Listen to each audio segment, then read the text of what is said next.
আমি অসম গণ পৰিষদ দলে আগন্তুক ২৬ৰ নিৰ্বাচনত এই সমষ্টিটো আমি বিচাৰিছোঁ।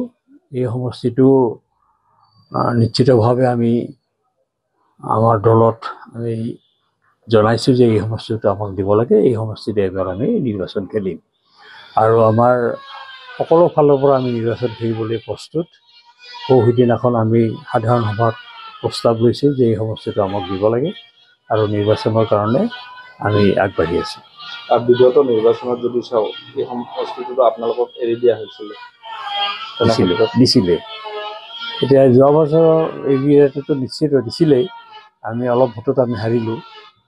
তথাপিও ২৬লৈ আমাৰ ইয়াত আমাৰ মিত্ৰতা আছে, গতিকে এই মিত্ৰতা অব্যাহত থাকিব বুলি আমি আগৰ পৰা দাবী কৰি আহিছোঁ যে অসম আন্দোলনৰ প্ৰথমগৰাকী শ্বহীদ তেওঁৰ অস্তিত্ব আমি জীয়াই ৰাখিব লাগিব আৰু ভৱানীপুৰ সমষ্টি অসমৰ ভিতৰতে ব্যতিক্ৰমী সমষ্টি। ইয়াৰ জাতীয়তাবাদৰ সৰ্বশ্ৰেষ্ঠ ত্যাগ ইয়াতে আছে।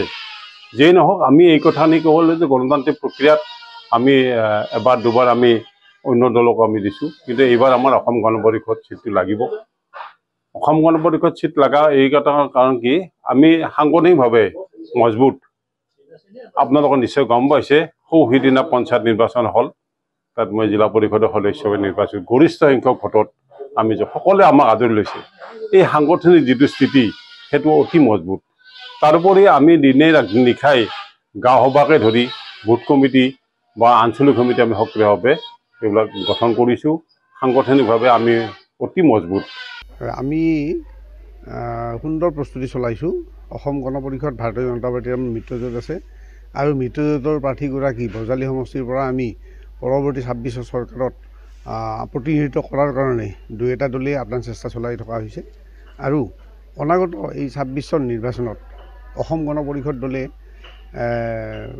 এই সমষ্টিৰ নিৰ্বাচন খেলাটো প্ৰায় নিশ্চিত হৈছে আৰু ভাৰতীয় জনতা পাৰ্টীয়ে অসম গণ পৰিষদে দুইটা দলে একত্ৰিতভাৱে সন্মিলিতভাৱে ইয়াত নিৰ্বাচনত অৱতীৰ্ণ হ'ম। নহয়, এইটো মিত্ৰজোঁটৰ মাজত ভাৰতীয় জনতা পাৰ্টীৰ ইয়াতে যে স্থিতি শক্তিশালী আৰু অসম গণ পৰিষদৰ যে স্থিতি শক্তিশালী, দুইটা দলেই নুই কৰিব নোৱাৰে।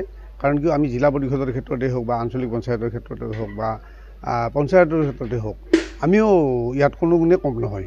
ভাৰতীয় জনতা পাৰ্টীৰ শক্তিটো আমি নুই নকৰোঁ, ইয়াতে আছে। কিন্তু মিত্ৰতাৰ ধৰ্ম পালন কৰি সকলোৱে সমষ্টি ভগাই ল'ব লাগিব। ১২৬টা সমষ্টিত অকল অসম গণ পৰিষদে প্ৰতিনিধিত্ব নকৰে বা ভাৰতীয় জনতা পাৰ্টীয়ে প্ৰতিনিধিত্ব নকৰে। দুই এটা দলে আৰু UPPL আছে, আমাৰ BPF আছে, এতিয়া নতুনকৈ ৰাভা হাছং আছে, ৰাভা জনগোষ্ঠীৰ আমাৰ আছে। গতিকে আমি সকলোৱে গোটেইকেইটা দল লগ লাগি মিত্ৰতাত অনাগত ২৬ চনত অসমত NDA চৰকাৰ গঠন কৰাৰ কাৰণে আটাইকেইটা দল সাজু হৈছে।